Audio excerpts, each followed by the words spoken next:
Hey guys, it's Greg from GWA Auto and Marine Parts, and today we're here with the carburetor rebuild kit that fits a variety of Mercruiser engines.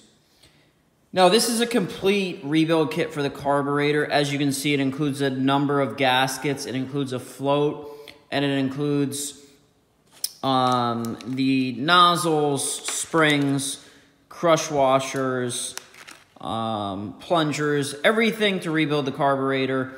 So one of the things you need to be aware of when you're opening up this kit and when you're rebuilding the carburetor in general is there's a lot of small components in here, and you just want to be careful. You're working in a clean area, so you're not getting any sort of dirt or contaminants into the carburetor when you're rebuilding it, but at the same time you're not dropping any of these tiny little parts. As you can see in here, there's some really small C-clips, there's a small stainless ball, and a lot of small washers. So just be aware of that.